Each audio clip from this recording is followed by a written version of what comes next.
Hello, everybody. This is Gerald Salenti, and it's Wednesday, November 22nd, 2023, day before Thanksgiving. And we have with us a man of men, a true treasure, as I see it, to the people of the United States, because his heart and soul, he's a real patriot in the sense that he believes in two things that are not no one is allowed to believe in anymore or respect: the Bill of Rights and the Constitution. Two things have been robbed from us. And it's Judge Andrew Napolitano, my paisano. Thanks for being here today. It's a pleasure for the generous introduction, as always. Yeah. I'm not so sure it's a happy time, but it's nice to take a 4-day break from the world and be with friends and family and food and football or whatever else entertainment you enjoy, and put aside all the conflict and war and death and misery, but it's still out there. Yep. And again, it's Thanksgiving weekend, and of course you have an article here that an unhappy Thanksgiving. And just quickly, you're a blessed man. Your mom is 99 years old, and you still spend that time with your family. Oh God, it's gonna kill me. She's 98, but this is her 99th Thanksgiving. When I tell her that, she wants to wring my neck. Why are you making me older than I am? Come on. You're at your age. It's a badge of courage. When I tell people you're 98, their eyes light up. Yeah. Especially Italians. Yeah. And those Thanksgivings, they used to begin like about 1:30 in the afternoon. All the families used to go, all the aunts and uncles and cousins came over, and we'd start with an antipasto. Then they'd have either like lasagna, and then we'd go out and play. And then about 5 o'clock, they'd have the turkey and the sweet potatoes. They do a typical American thing after you had the lasagna and everything. And those are the old days. One of my sisters-in-law, who is a great cook and has great feasts, does a Norman Rockwell Thanksgiving. Even though everybody there is Italian, no Italian food, no pasta, no tomato sauce, as American as apple pie. It's a very happy day. Yeah. And those were the days, boy. I'll never forget when my mother was the oldest. May she rest in peace. So they used to come over our house, about 25 people, and it was always fun and laughter and a celebration of the American spirit. Right. And that's so gone now. And your article really says it. Unhappy Thanksgiving. Government requires make-believe. Make believe that the king is divine. Make believe that he can do no wrong, or make believe that the voice of the people is the voice of God. Make believe that the people have a voice, or make believe that the representatives of the people are the people. Make believe that governors are the servants of the people. Make believe that all men are created equal, or make believe that they are not. And that's by Edmund S. Morgan. And he was around from 1916 to 2013. So the cat made it a pretty long time. Yeah, he was a liberal Democrat at Yale, but a great person who understood wonderfully the negative role of government in our lives. So my piece this week is all questions. What if? What if the government thinks that it is the source of our rights?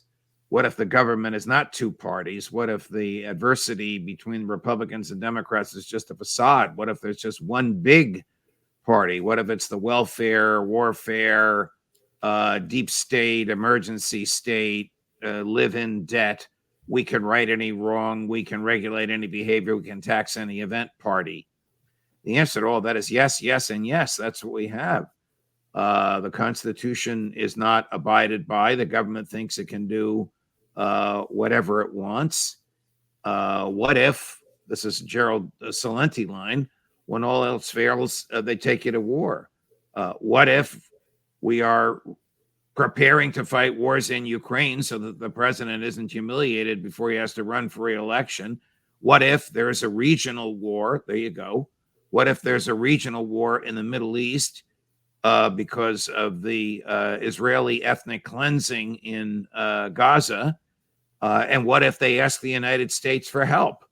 What if Joe Biden sends troops there without asking for a congressional declaration of war? What if he gets a congressional declaration of war, which would be illegal because we have signed treaties saying that we can't declare war on another country unless that other country poses an imminent threat to us or to another country with which we have a treaty, and we don't have a treaty with Israel. So all of this stuff, these what ifs, I want the American people to think about during this long, generally happy, usually restful and peaceful, family-oriented weekend. It's so sad, that I'm telling you, I'm heartbroken what's going on. This mass murder of Palestinians, and under the line that we're doing this to get Hamas. I mean, who are you talking to? What am I, 6 years old? You're bombing the place into destruction. So, I mean, you're a cat that grew up in Jersey City. If there was Hamas in Jersey City and they bombed all of Jersey City, what does that have to do with getting Hamas? I mean, what is this? I mean, and then they keep repeating this stuff over and over and over and over again. And as though you're slaughtering all these innocent people in front of everybody's eyes. And when people say what you and I are saying, they often suffer for it. There's a congressman from New York, Italian, American, conservative, Republican, who's about to introduce legislation that wants to make it a crime to say from the river to the sea. Are you kidding me? No, I'm not. I'm not kidding you. He wants to make it a crime. Correct. He believes that the government can decide what we can say and what we can hear. He has thumbed his nose. I don't care if he's Italian, American, conservative, Republican, Catholic. I don't care what he is. He has thumbed his nose in the face of all those boys that gave their lives so that Nazism wouldn't spread in Europe and wouldn't come here. Because he is not a patriot. A patriot says, I disagree with what you say, but will defend to the death your right to say it. This version of nationalism, patriotism is, you better say what we want to hear, otherwise we'll criminalize it. That is just outrageous. I don't know where this is going to go, but this is what he's talking about. Again, you have the first line when you're creating by this Mr. Morgan. Make believe that the people have a voice, or make believe that the representatives of the people are the people. Well, the representatives of the people are not the people. No. The representatives of the people just want to stay in power. I don't know what this congressman honestly believes, but he must have a constituency that he thinks will vote for him if he does this, because the constituency doesn't want to hear language that challenges their views. I don't care if it's hate speech. I don't care if it's speech that encourages violence. Both species of speech are protected. You want to know who is uttering hate speech, because the remedy for hate speech is not silence, because they're going to say it anyway. The remedy for hate speech is more speech. Challenge the speech if you think it's hateful. Give your version if you think they're giving a version that's unacceptable to you. But to silence them, that's about as un-American as anything that's imaginable. This guy took an oath to preserve, protect, and defend the Constitution, which includes the First Amendment. Fairness and accuracy in reporting, FAIR, just put out an article about all the money that the congressmen and the senators get from the Israeli donation. Yep, it's off the charts. And by the way, they closed down our Trends Journal site because of my hate speech. What speech did you articulate that was so hateful that YouTube had to shut you down? Well, I mentioned that, there's an article that just came out. It was a headline news. More than 10,000 civilians killed in Ukraine since Russia invasion, UN says. And I said, well, it's only 10,000 in 21 months. Israel's killed over 13,000 civilians in just a month and a half. So I said the Russians better step it up, if they want to get equal over there. They're Well, way behind. obviously, you were speaking with sarcasm, which is Absolute absolutely sarcasm. protected speech. But your statistics were correct. Yeah. And again, I'm a man that wants to occupy peace. So Right. it's not like I was saying kill Right, more people. of course. It was They should being know sarcastic. they should know who you are and what your pedigree is. And sarcasm is often an effective weapon, and nobody uses it as effectively as Gerald Celente. But look, we've all been punished by these people. You'll be back. It's a quiet, long weekend anyway. Yeah, but I'm just saying how this is is exactly what you're writing about. Yeah. It's exactly what you're writing about. Now, again, if they came to me, a man to man, and said this to me, I would use the proper language. It's the proper situational language when you're in a fight. Don't F with me. Right. Oh, no, you're still in kindergarten. Don't do that. We are at a very crucial time, Judge. And again, we need somebody, and I know that there's a great line by former president, long gone, Dwight D. Eisenhower. He said that any man, and anybody could look this up, any man seeking the office of president is either an egomaniac or crazy. I don't think he was either, but I understand why he said that. Because he didn't seek it. Remember, he was the president of Columbia University. Correct. And they pushed him into running. Both parties went to him, and he felt more comfortable with the Republicans in 1952. And when you look at the people that are running, it's egomaniacal right in front of everybody's eyes. Yes. Or it's mental incompetence, and as in the case of the president, Joe Biden. Yeah. And so we really need somebody to come out and as a representative of the people to change the course of this country, because this is the end of the Roman Empire. And of course, we never got as high as the Roman Empire, but we're declining as quickly as possible. It's funny you say it's the end of the Roman Empire, because nobody in recent years has used the phrase "we are the indispensable nation" as much as Joe Biden.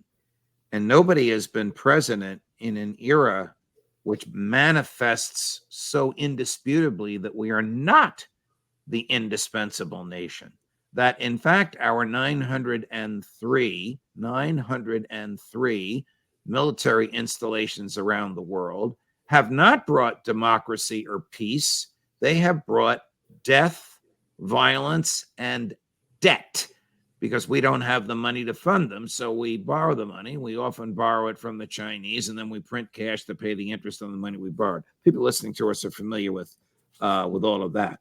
But Joe Biden, as recently as last Sunday, in an op-ed in the Washington Post, yet again said, we are the indispensable nation. Indispensable for what, Mr. President?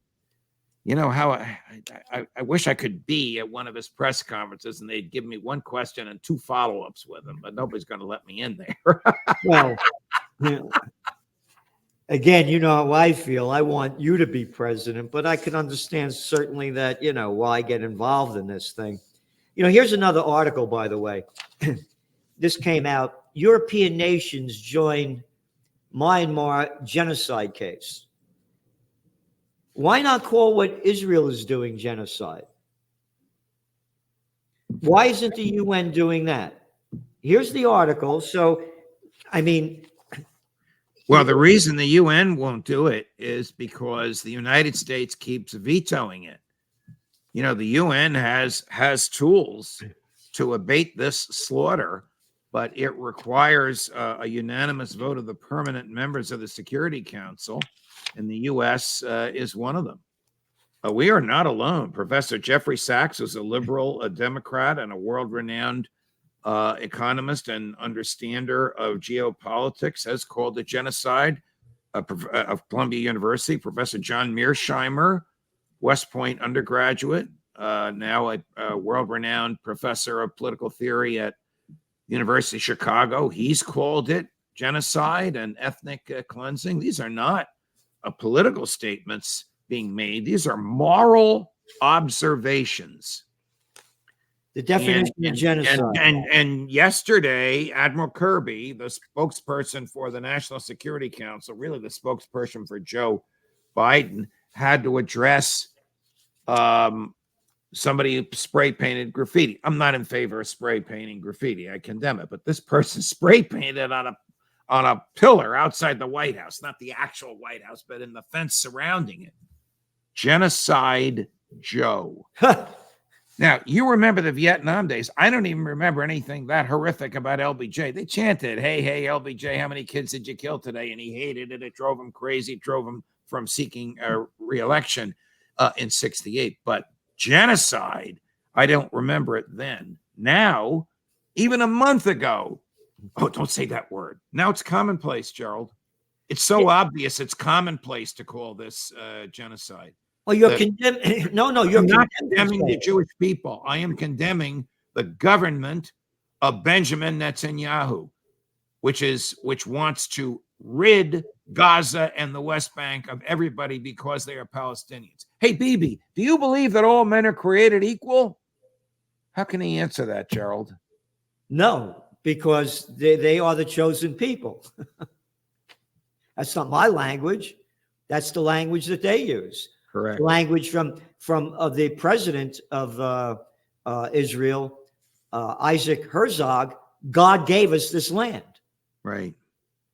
So there, here's the definition of genocide, by the way. And the United States refuses to call it genocide. And look at all the people that they're blacklisting for calling it genocide or coming out for against what Israel is doing. Genocide. The deliberate killing of a large number of people from a particular nation or ethnic group with the aim of destroying that nation or group.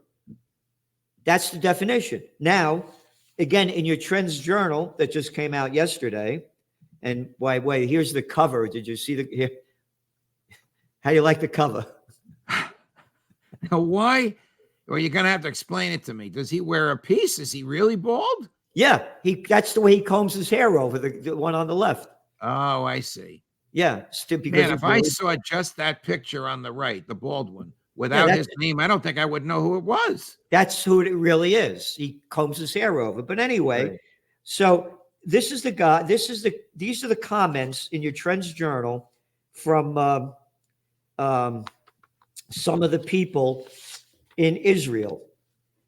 Omer, war must go on in Gaza. And top Israeli politician, quote, burn Gaza now, nothing less. Wow. So it's genocide. It's pure genocide. But you're not allowed to call it that because it's hate speech. If you say that, they'll do anything that they want. We're being blacklisted. I admit that I hate evil, that I hate violence, and that I hate war. Me too.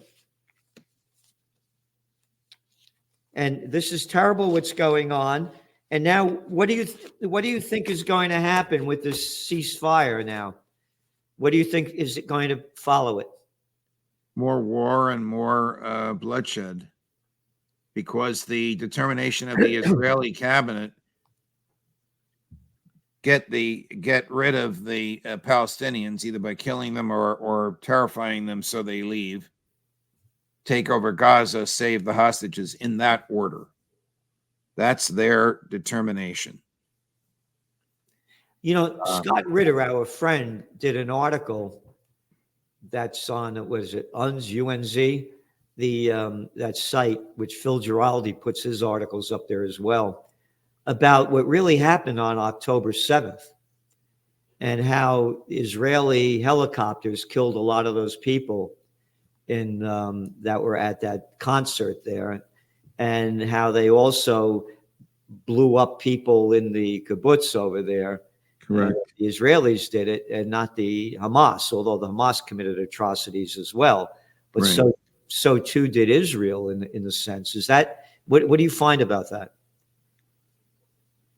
Very few people are discussing it. You, Giraldi, Ritter, McGregor, and I are about the only ones that I know of. Max Blumenthal, of Max course, Blumenthal, yeah. yeah, are discussing this. How did that slaughter go on for 7 hours? 7 hours before the Israeli troops even showed up and fought back. I mean, were they literally asleep at the switch? Did Bibi not know what was going on? I think he's in really hot water once the war is over, and he knows it, and therefore he has an incentive to keep the war going on and on and on and on. And his cabinet keeps changing their mind. First, he said, we're going to protect the people of Gaza, but we're going to be their police force. Then he realized, no, we don't want that. We want them out of Gaza. We want Gaza for ourselves. We want the beaches. We want the natural gas that's under the sea. This is all so sad. And the worst part to me, besides the slaughter of innocent people, is that World War III is going to continue to escalate. Yes. And if we don't have peace on earth, it's going to be hell on earth. Yes. So, Judge, thank you very much for what you do. And everybody, you got to go to the Judge's channel. It's amazing the people that he has on. And I don't know how you do it. So you're working so hard to bring great guests on that say things that you can't find most anywhere else. And you go to Judging Freedom, and you really hear about what in the world is going on and what we have to do to help stop it. Judge, thanks for being on, and thank you. Happy Thanksgiving. Oh, happy Thanksgiving to you and to all your wonderful viewers and listeners. Thank you, my friend. Ciao, ciao.